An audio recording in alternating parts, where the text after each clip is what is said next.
Who knows what evil lurks in the heart of games? The Shadows knows.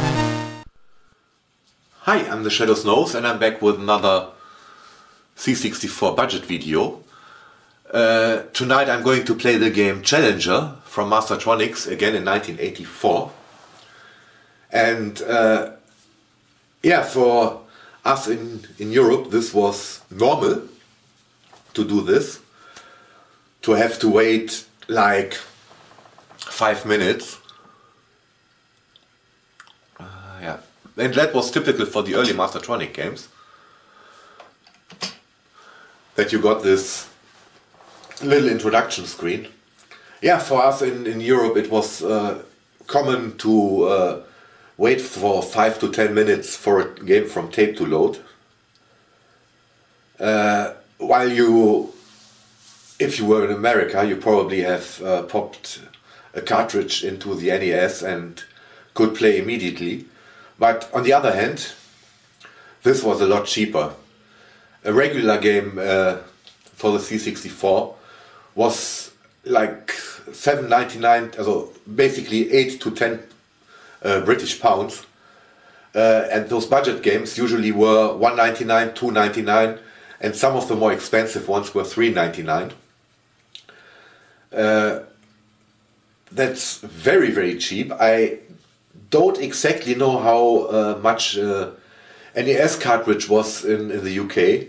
So if you know that, how much an NES cartridge was, I don't think there was an NES in Europe in 1984, 85, but I think it was released in 86. So if you remember how much a cartridge for the NES was in 86, please write it down in a comment. I usually did not spend £1.99, or I think it's roughly about $3, a little bit more, and or 10 German marks. That's how much the games were in Germany, and with the official exchange rate, it was only, I think, 7 German marks. So yeah, 3 German marks goes to a margin to somebody. Yeah, I did not pay that. I had some very good contacts back in the days. So I basically had access to almost every game ever released for free as a pirated game. I also did not bother too much with the tape drive. About 3 or 4 months after I got my C64, I got my disk drive for Christmas. At first I was still loading some single loading games from tape, because discs were pretty expensive back in the days, but very soon I only played from disc. And this is loaded already. And this is the joystick. Ah, okay.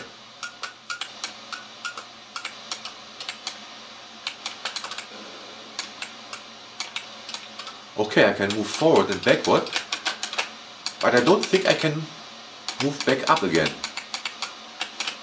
How do I get... Oh, is this a fancy city bomber? Yes, it is a fancy city bomber. My least favorite game on the old school systems.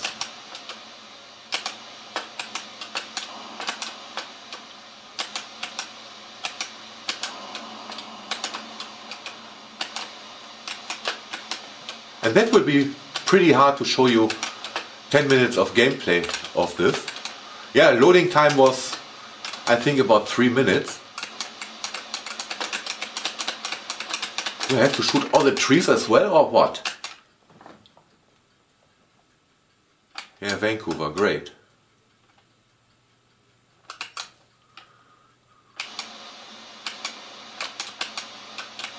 This is not a great game.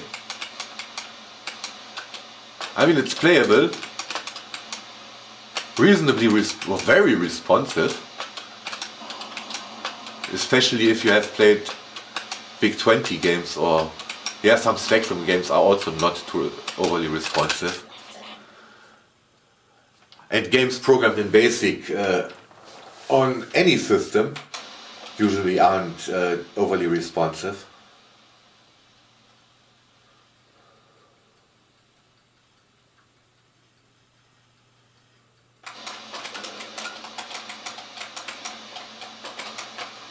So this is very responsive. I mean, again, it's a budget game for £1.99, $3 or 10 German marks, but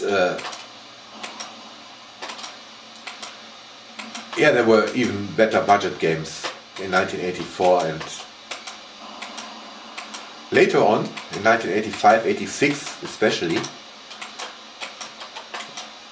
they started to release some pretty good games in the budget ranges. So yeah, if you were on a tight budget and did not want to pirate game or weren't able to get pirated games,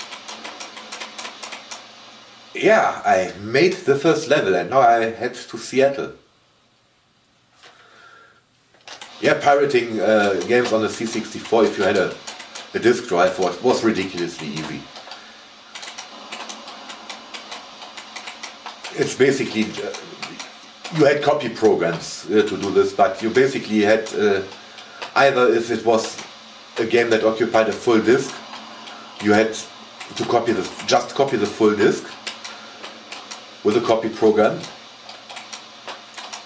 or if you had one-filers, you had another program to copy files from one disk to another.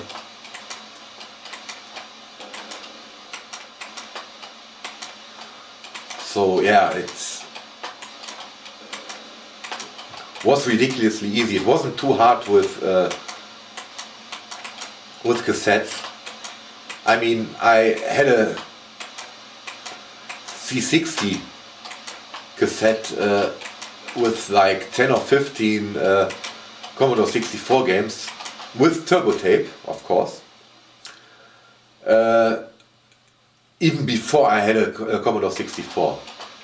I knew that I would get one, so I started collecting pirated games with turbo tape. And there are also programs to copy files from disk, one-filers of course only, to tape with turbo tape. So yeah, but I don't think I would have been able to get as many pirated games as I did if I only had a tape drive. So having an expensive disk drive, and the disk drive was really expensive, it was about the same as the Commodore 64. And when I mentioned that the game I'm actually playing was £1.99, Commodore 64 game with the data set was probably like £400 to £500 back in the days. So I'm technically playing a game for £1.99 on a system for, let's say, £450.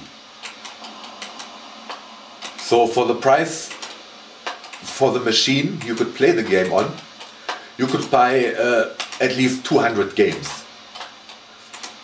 And there aren't 200 Mastertronic games at least released for $1.99. Not even including the Mastertronic ones released for $2.99.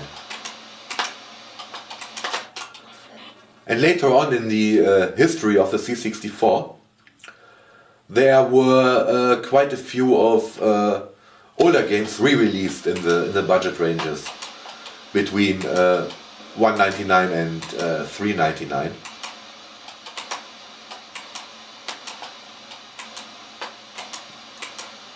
And basically they were targeting kids. I mean, as I think I mentioned that in the first video of this series. my monthly allowance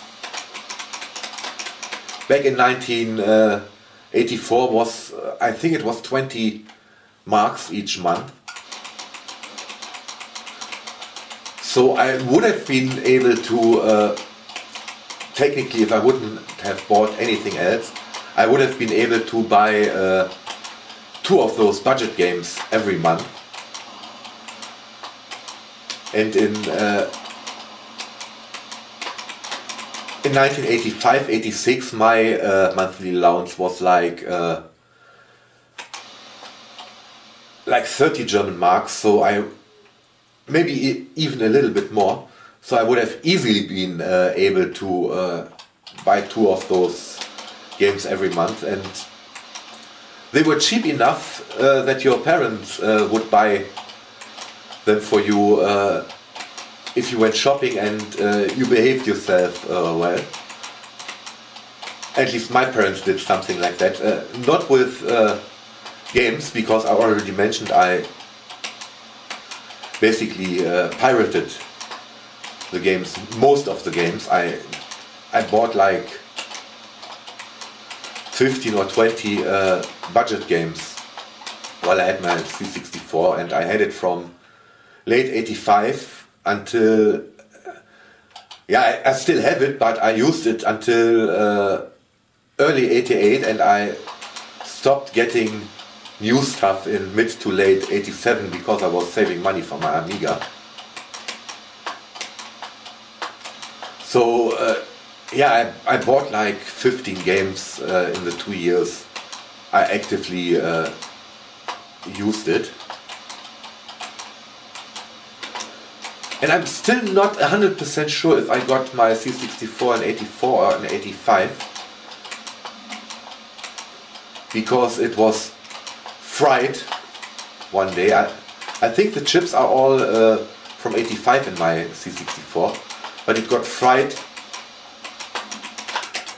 because of an electrical failure in my parents' house, and I don't know what got changed.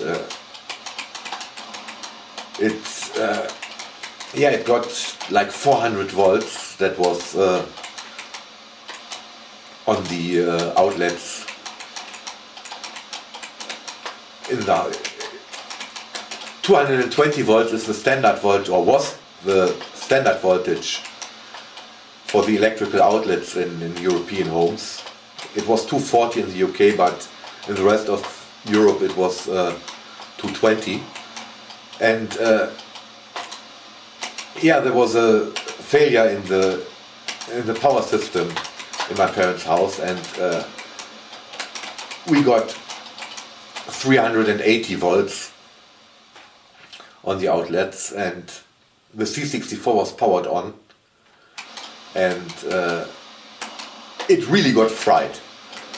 Not sure what got replaced. Maybe they had to replace the entire mainboard. My parents paid for this because it was not my fault. So the chips are from 85, but it could also be that I already got it in 84. I'm not 100% sure,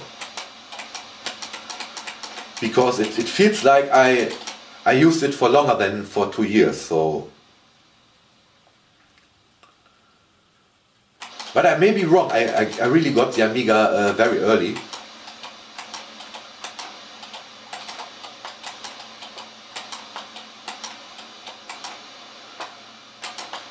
I mean, my birthday is March the 1st, and I bought myself my Amiga as a birthday present because I just wished for money for Christmas and my birthday, so I could buy the Amiga. Also, yeah, basically since fall 87 I did not buy anything. I just saved my money so I could get my Amiga for my birthday in 88. My parents could not afford to buy it. So yeah, I got my Amiga 500 on March the 1st, 88. And it really feels that I used the C64 for longer than for just 2 years, so I must have gotten it in 84.